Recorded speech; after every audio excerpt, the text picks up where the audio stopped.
ব্রহ্মপুত্র, দুধকুমার, গঙ্গাধর, শিয়ালদহ আর বোয়ালমারী এই ৫ নদীর মিলিত স্থান কুড়িগ্রাম সদর উপজেলার যাত্রাপুর। এই ৫ নদীর মোহনাতেই শত বছর আগে গড়ে উঠেছিল জেলার অন্যতম বৃহত্তম ঐতিহ্যবাহী বাণিজ্যিক কেন্দ্র যাত্রাপুর হাট। প্রতি শনি ও মঙ্গলবার বসে চরাঞ্চলের মানুষের মিলন মেলা।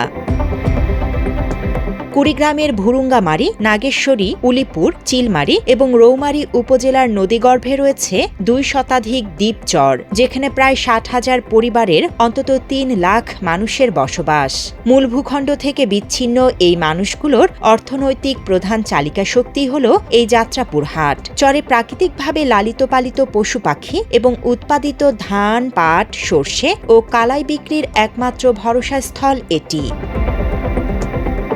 এদিকে হাটের যাতায়াতের প্রাণ হল নদীপথ। হাটের পাশেই গড়ে ওঠা যাত্রাপুর ঘাট চরাঞ্চলবাসীর মূল ভূখণ্ডে আসার একমাত্র প্রবেশদ্বার। প্রতি হাটের দিনে এই ঘাটে এসে ভিড় জমায় প্রায় ১ থেকে ১,৫০০ যাত্রীবাহী ও মালবাহী নৌকা।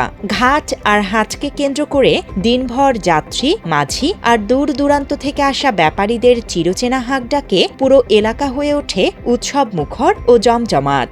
কুড়িগ্রাম জেলার মধ্যে সবচেয়ে বড় হাট এটা যাত্রাপুর। আমাদের চরের মনে করেন ১৫০ চর আছে, অনেক নৌকা আসে, নৌকা রাখার জায়গা নেই এখানে। যাত্রাপুর হাটও অনেক নর্মাল আছে এখনো। নারায়ণপুর থেকে আসে, নারায়ণপুর থেকে সিরিয়ালমারি, নারায়ণপুর, ভগবতীপুর, যাত্রাপুর, মানে বিভিন্ন এলাকার মানুষ নিয়ে আসে। স্থানীয় সূত্রে জানা যায় প্রায় ৫ একর আয়তনের এই হাটে রয়েছে ৫ শতাধিক স্থায়ী এবং প্রায় ২,০০০-এরও বেশি অস্থায়ী দোকান। বর্তমানে প্রতি হাটে এখানে গড়ে প্রায় ২৫০টির মতো গরু এবং আনুমানিক ১০ কোটি টাকারও বেশি পণ্য কেনাবেচা হয়। চরাঞ্চলের এই বিশাল অর্থনৈতিক সম্ভাবনার কারণে চলতি বছরে এই হাট থেকে সরকার রেকর্ড ২ কোটি ৩০ লাখ টাকা রাজস্ব বা ইজারা পেয়েছে।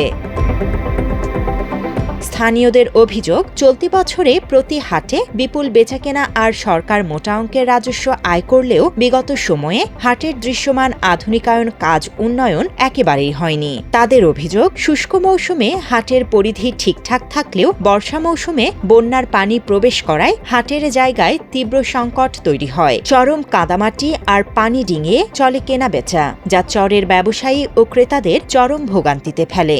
আমরা চর কালিয়াগলা থেকে আসছি যাত্রাপুর হাটে। বন্যা হলে গেলা রাস্তাঘাটে খুব সমস্যা হয়। আমরা পিএস নিয়ে এসেছি, মনে করেন বেচার কোনো ব্যবস্থা নাই, বাজারে কোনো উন্নয়ন হয় না। এই হাটের অবস্থা খুবই খারাপ।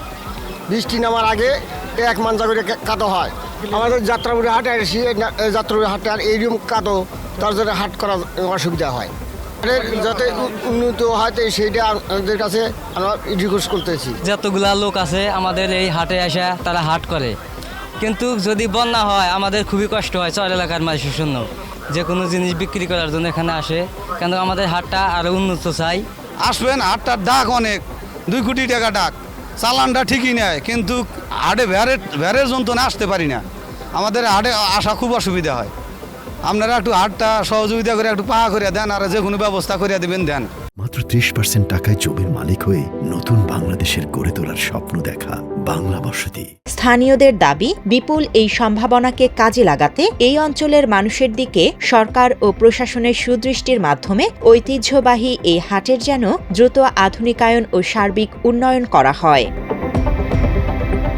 এদিকে এই সংকট কাটাতে হাটের পরিধি বাড়ানো এবং উন্নয়নমূলক পদক্ষেপের আশ্বাস দিয়েছেন স্থানীয় সংসদ সদস্য ডক্টর আতিক মুজাহিদ। এখানে আমার যদি প্ল্যানের কথা বলেন, 2 ধরনের প্ল্যান। একটা হচ্ছে যে এখানকার চরের মানুষের জন্য যে টেরিফ বা যে করটা নেওয়া হয়, মানে যে টাকা নেওয়া হয়, অনেক বেশি টাকা নেওয়া হয়, সেটাকে কমাইতে হবে, মিনিমাম লেভেলে নিয়ে আসতে হবে, যাতে করে তারা টোল কম দিয়ে তার ব্যবসা করতে পারে। 2 নম্বর, এটাকে ম্যানেজমেন্টটাকে খুবই স্ট্রং করতে হবে, জনগণের ভোগান্তি না হয়, বিশেষ করে চরের মানুষের জন্য ভোগান্তি না হয়, সেগুলোর ব্যাপারে আমার কাছে মনে হয় দেখভাল করাটাই আমার প্ল্যান রয়েছে আর কি। এবং আমরা এটা নিয়ে চেষ্টা করেছি, মন্ত্রণালয়ে আমরা বলেছি একাধিকবার, এবং ঘাটের ব্যাপারেও আমরা বলেছি, মানে হাটের সাথে ঘাটের বিষয়টাও দেখেছি। অনেকগুলো অপরিকল্পিত ঘাট রয়েছে, সেই ঘাটগুলো অযাচিতভাবে অনেক বেশি মূল্য নির্ধারণ করা হয়, সেটাও যেন কমানো হয় মানুষের সাপেক্ষে, সেটার ব্যাপারেও আমাদের কথাবার্তা রয়েছে আর কি। অবকাঠামোগত আধুনিকায়ন ও হাটের পরিধি বাড়ানো সম্ভব হলে উত্তর জনপদের নদীকেন্দ্রিক এই গ্রামীণ অর্থনীতি আরও শক্তিশালী হয়ে উঠবে, এমনটাই প্রত্যাশা স্থানীয়দের। তথ্যচিত্রে রবিউল ইসলাম, বাংলা এডিশন।